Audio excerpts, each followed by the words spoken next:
ఇగో పొద్దుముఖంగా ఇంత చికెన్ పట్టుకరా రాదు, పోరలు అడగబట్టిరి. ఏమొన్న తిన్నట్టే అనిపించలేదబ్బా, పొద్దుగాల దుఃఖం పోయేస్తావా? కిలా అంత పట్టుకరా రాదు, ఇంత తీసి పచ్చడి పెడతా. గిట్లనే కూరలు లేనప్పుడు తినొచ్చు. ఇంటికి సుట్టపైన వచ్చే ఇంత కౌసు పెట్టకుంటే ఎట్లా? పోయి తీసుకొస్తుండు. అందరి ఇండ్లల్లా గిట్లనే ఉంటదబ్బా. ఎక్కువ మంది కాయ చేస్తారు, ఆరానికి 2 మాటలు తినేటోళ్ళు కూడా ఉంటారు. అయితే కోడి కూర కొండెక్కి కూసుందబ్బా. కిలో 340 రూపాయలు.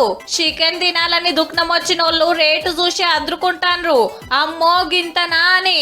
ఈ 6-10 రోజులలోనే కిలా మీద 100 రూపాయలు పెరిగిందంటే చూడుండ్రిగా ఇంతగానం ఎందుకు పెరుగుతున్నదంటే సమ్మర్ గురించి కోళ్లు చచ్చిపోతాయి కదా, దానివల్ల రేట్లు పెరిగింది. గిరాకు లేదు, రేటు ఎక్కువ ఉంది అని రిటర్న్ వెళ్ళిపోతున్నారు. ఈ ఎండలకు వశపడక ఉత్తగానే అడ్డం పడుతున్నాయట కోళ్లు. సాదే కాడ మంచిగుంటేనే కదా దుఃఖాలకు వచ్చేది. ఆడికెళ్ళి సప్లై తగ్గే వరకు చికెన్ ముక్క చిక్కకుంట మీదికి పోతుంది. కిలో కొనేటోళ్ళు అర్ధ కిలో కొంటే అదే మా ఎక్కువ.